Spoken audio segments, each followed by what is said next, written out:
Now, my final guest tonight tried his luck in the brutal world of stand-up comedy before embarking on a career in acting. He proved there is life after death by winning 2 Oscars and becoming both a bankable star and a consummate actor. Ladies and gentlemen, welcome, please, Kevin Spacey.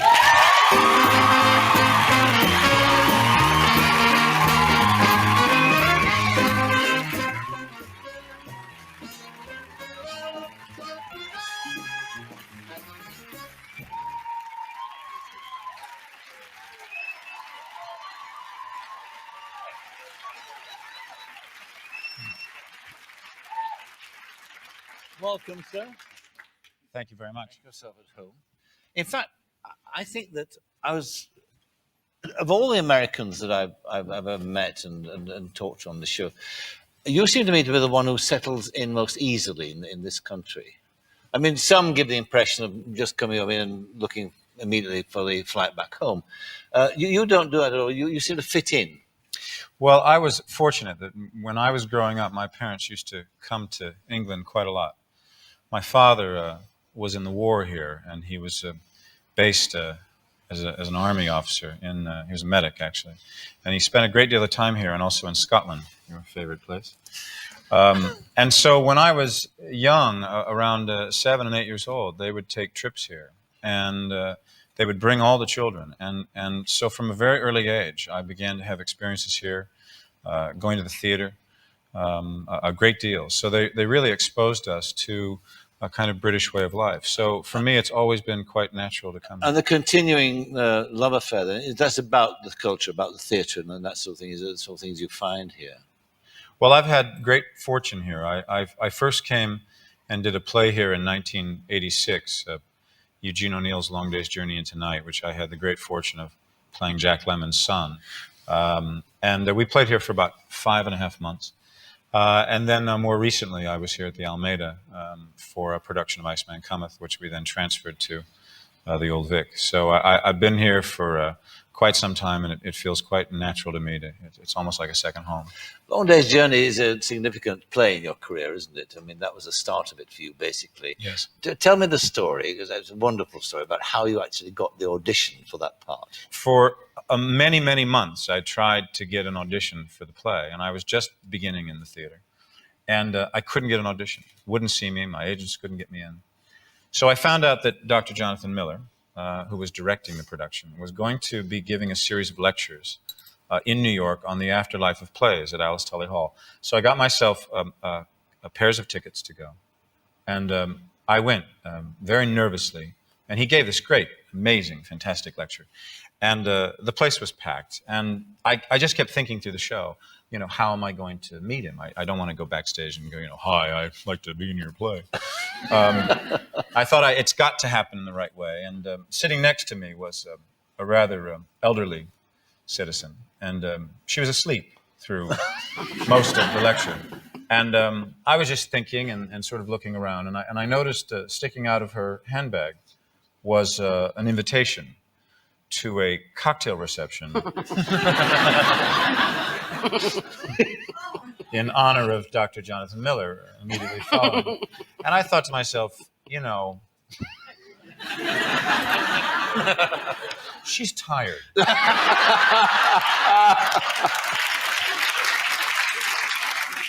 So I pinched it and then very quickly moved seats. And I went to this cocktail reception and walked in with my invitation. And Dr. Miller was sitting at a table with Kurt Vonnegut on one side and Norma Mailer on the other, and Mr. and Mrs. Moneybags and Mr. and Mrs. Filthy Rich. And I thought, well, there's no way I can get over there. But at one point, Kurt Vonnegut got up and went to the men's room, and he didn't come back. So I beelined for this chair next to Dr. Miller. And I sat down and just started chatting to him about how great his lecture was. And he made the great opening line to me of, so what brought you to my lecture? I was very curious what brings young people to my lectures. And I said, well, oddly enough, Eugene O'Neill brought me. And he said, is he here? I've always wanted to meet him. And I told him the story of how I'd been trying for about 8 months to get an audition, unsuccessfully.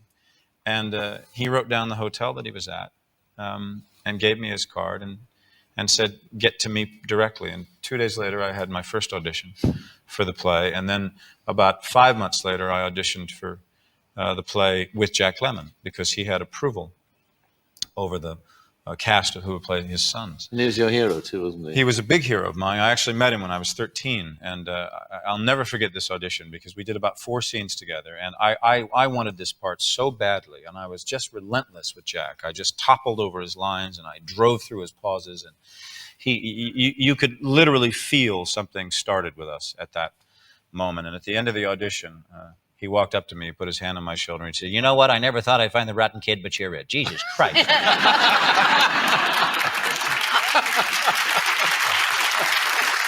I wonder what he'd think now that he sees his protege now. Well, I was incredibly fortunate. You know, when I met him when I was quite a young theater student, I went to a seminar, and I asked him for his autograph and asked him some questions about what I should do if I was serious about being an actor. And he gave me some great advice. And you know, lo and behold, there I was at 26, being able to work with my idol. Was that the generation of screen actors that Lemmon was part of? Were they the people who inspired you and informed you in your early Yeah, years? oddly enough, I mean, I like contemporaries, and I certainly, you know, grew up admiring a lot of actors that were working at the time. But I'm a sort of buff of the older movie stars, and so I really kind of grew up admiring Henry Fonda, Jimmy Stewart, Humphrey Bogart, Spencer Tracy. Really, probably one of my favorite actors of all time. And just to watch the trajectory of their work and how they learned about film, and almost every one of the actors that I admired really came out of the theater. And so And that was your I lesson. took that advice, Yeah. and that was really the lesson for You me. got the base, and then went in, because I mean, I'm sure a lot of people want to be film stars, don't they? They want to be stars rather than. Well, I think it was Katharine Hepburn who said in her day, there was a lot of people trying to become great actors, and now there's a lot of people trying to become movie stars. And, you know, if it happens along the way that you become successful in film, for me, the great thrill is to always go back to the theater. I know this is true for Judi as well, that there's just nothing like doing plays and what it does to you and how it fulfills you. And people that think it's the same thing every night don't understand. It's a little like sports to me. You know, if you love playing tennis or any game, every time you get up, it's a different game. Yes. You know, the rules are the same. Yes. The lines are the same. Yes. But you're always working on a different part of your game, working Yes. on a different angle, coming at it a different way. Well, what about? Let's talk about this film now that you've made with the lady on your left there, and this relationship, this blossoming and blooming relationship. She tells me that you cheat at ping pong, by the way. No, it's her that cheats at ping pong. cheating. Let me tell you what she does. Get it in first. Let me tell you what she does. She tries this little act that she does, which is if you make a great move, and I occasionally would make just a great move, she'd go, "Well, if you're going to play like that, I don't want to play with you." And you go, "Well, that's a good move." She goes, "Well, I know what it is, but I just simply don't want to play like that." She tries to psych you out, and then she does some great move and goes, "Aha." Is this true? This can't be Simply true. not. No, of course Simply not. not. And tell us also that Yeah. there was a saga, the ongoing saga of the glove. Now, perhaps if you could set up the story, and then Kevin could finish it, because the glove. Tell us about As the he glove. did. Yes, as he did. Tell us about the I'll glove. tell you very, very quickly about Right. it. Otherwise, we'd be here all night. All right. The I don't glove is something that happened at Peggy Ashcroft's 80th birthday at the Old Vic. Tim Pickett-Smith, they did a scene from Jewel in the Crown, and he came on playing that person called Merrick, who has a kind of wooden hand, and he had a glove on. And we were doing Antony and Cleopatra at the time at the National with Tony Hopkins, and he was playing Octavius Caesar, Tim Pickett-Smith. And I happened to say misguidedly, "That's strange, there's something strangely attractive about that hand in a glove like that. Something strangely uneasy it makes me." And of course then I cooked my goose, because the next night Octavius Caesar comes down, and I get suddenly riveted by the fact that there is this leather glove on again.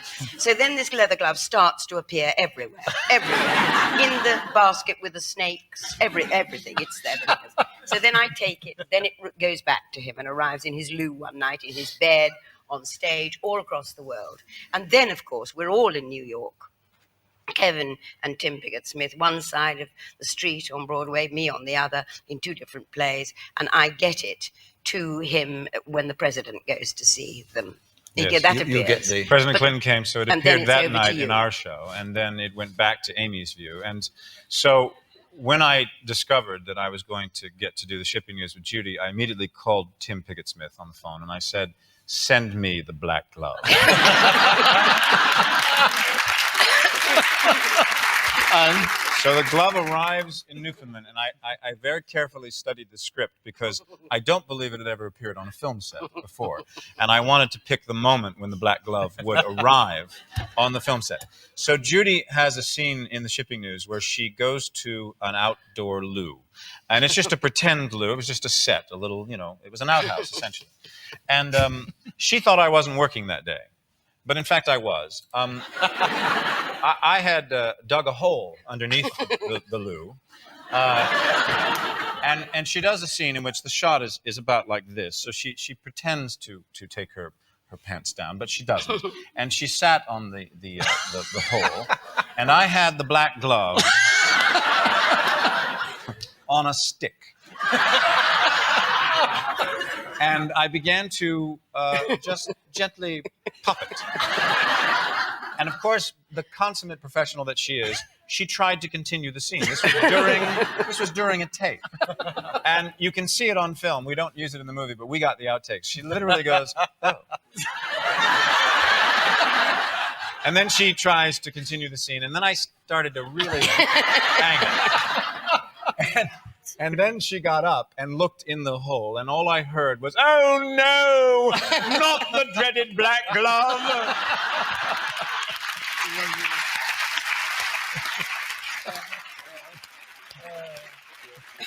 And of course, the great thing for me is the revenge doesn't come down on me. It's Tim Pickett-Smith who's going to get it. Oh, he's going to get it. Somehow, somewhere, she's going to top what happens in the movie. we'll keep you informed. You'll be very, very surprised. Judi doesn't read scripts. You do, presumably.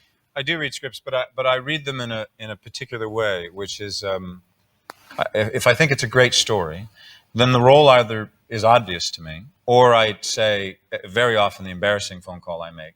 And this actually happened on a film I did called K-Pax, which is opening here in a few weeks.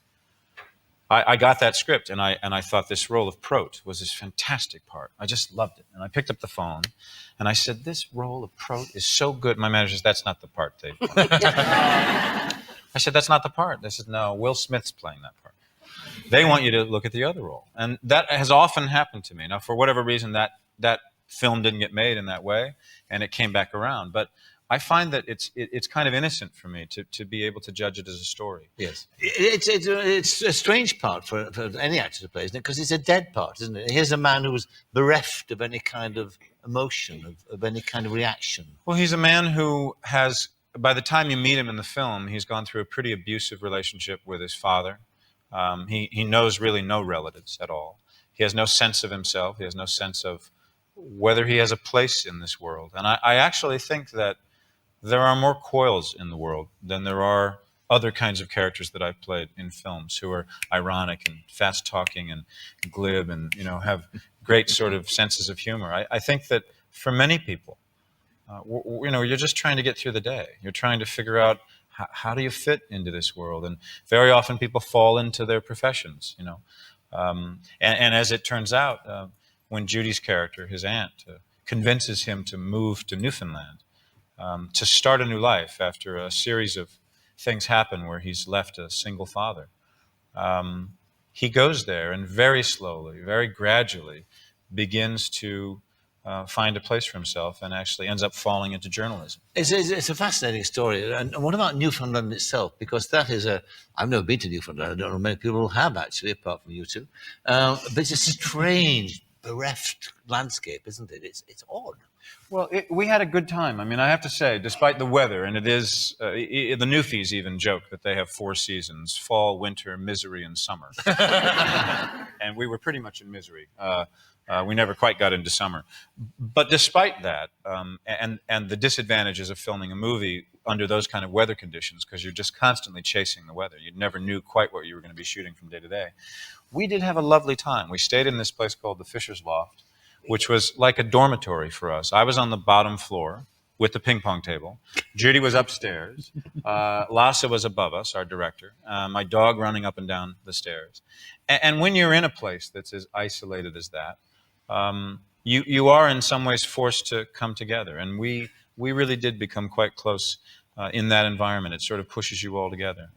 The people were incredibly nice, and I think that the film manages to capture the landscape the of landscape is Newfoundland, which is extraordinary. absolutely majestic. You started off life at which I didn't know, as a stand-up comic. Yes, sir. And I'm glad to see my friend Tony Blair is here tonight. It's lovely to have you here too. Well, I miss you.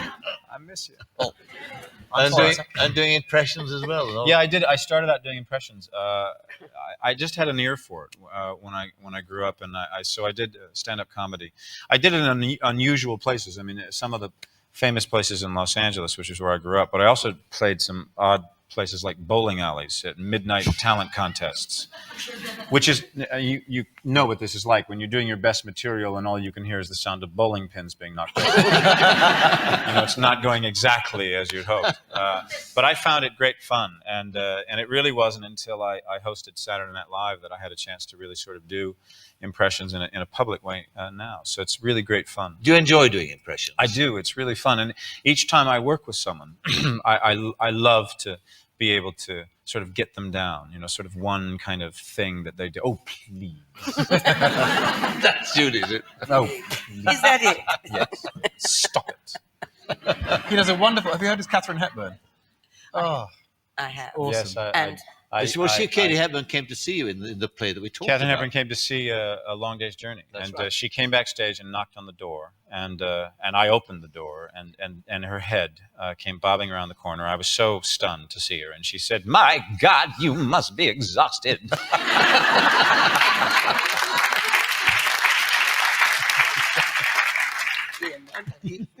And reading about it too, you have Lemon and Hepburn. And the other great mentor of yours, it would seem, reading the cuttings, is Pacino, Al Pacino.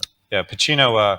Actually, I did a film with him that was almost like a documentary that we did about Shakespeare, called "Looking for Richard." Yeah, I saw it. It's a fascinating film. It was a actually. great Yeah, experience, yeah. and we did that because we'd done Glengarry Glen Ross as well, and it was really because Al had come to see a Neil Simon play that I did on Broadway, and watched this play, and then recommended me to the director Jamie Foley, and he said, "Oh, I think he'd be good. Let's have him." So I got what?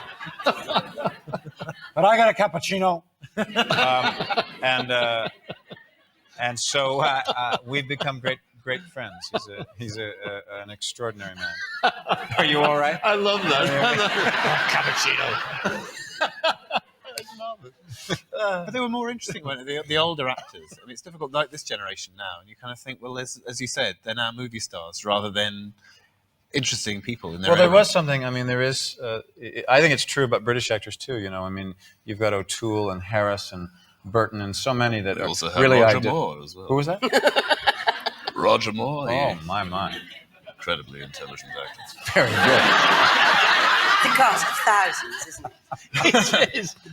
Yes, it is. And of course, her favourite, Ian McKellen. So nice to see you here.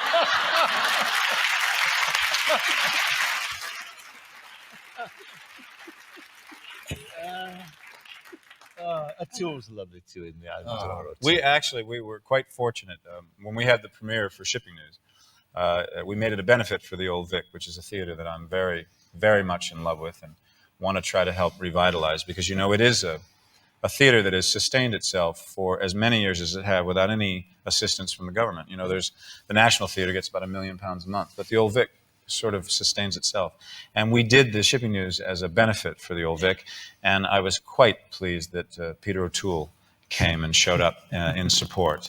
And he played the Old Vic a couple of years back. We convinced him to get back up on stage in Jeffrey Bernard is Unwell, which he had a smash success in. And I secretly flew in from America to see him. And we had really been badgering him to get back up on stage, and finally he did. And I came backstage, and in his dressing room, and he saw me, and he said, "Spacey, what have you gotten me into now? I'm exhausted, and it's only opening night." Very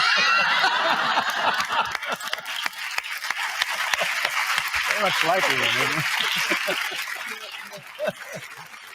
But the distinction of people like O'Toole and I a very favourite of mine I interviewed him 3 or 4 times was Jimmy Stewart. Oh. But it was when he opened his voice, you almost started laughing because you Oh, thought, I this know. can't be I true. know. He actually just speak like that. I used to do them. I haven't done them in a long time, but I used to do them in my act. And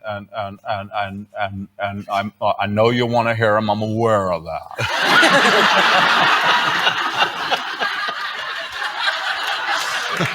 But I haven't done them in a while.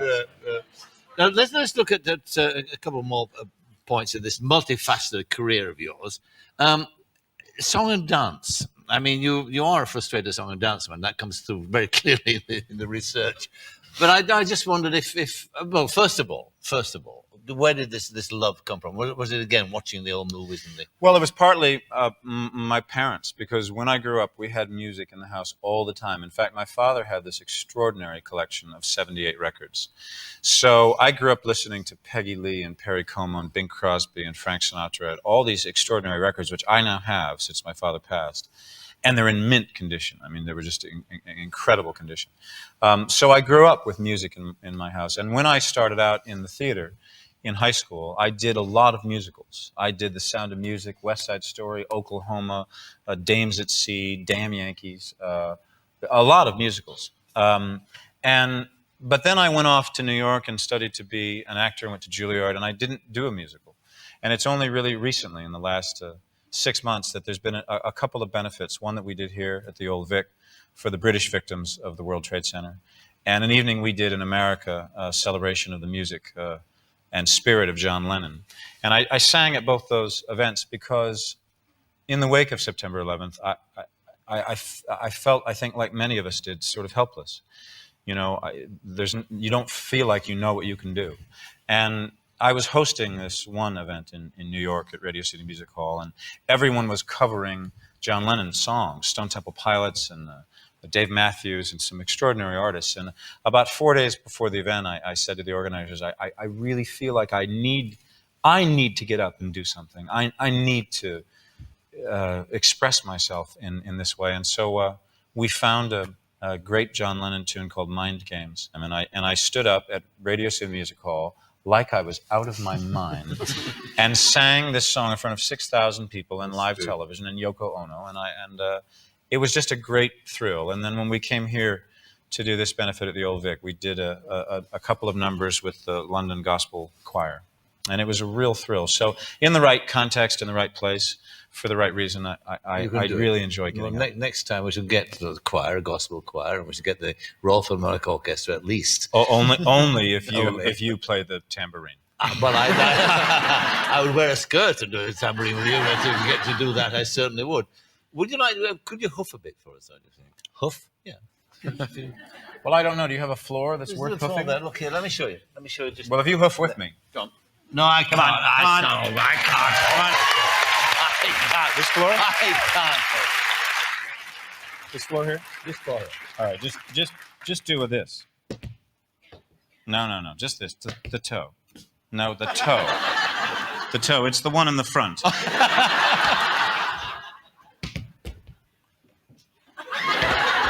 No, just hit your toe back and forth and then heel. Can I make a deal with you? Yeah. Can I watch you? All right.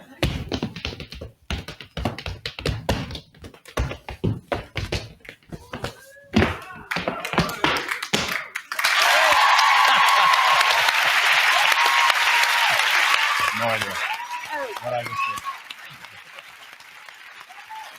Hey.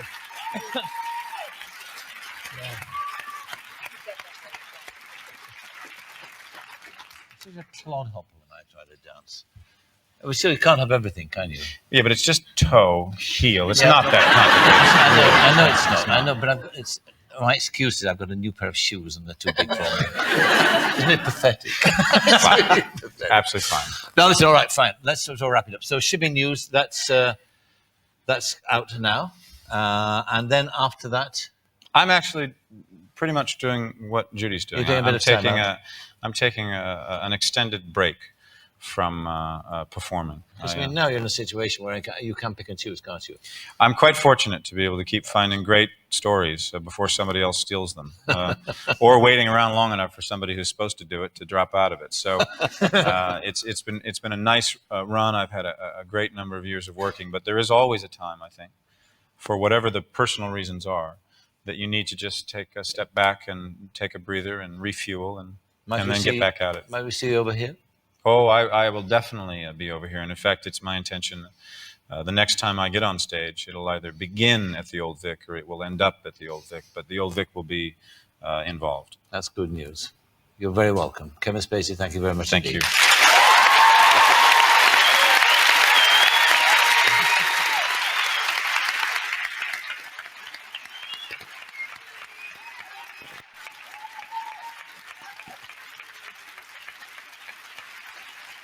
My thanks to Kevin Spacey, to Rory Bremner, Dame Judi Dench, and Lighthouse Family. In the meantime, close the show here singing their new single, Run, Lighthouse Family.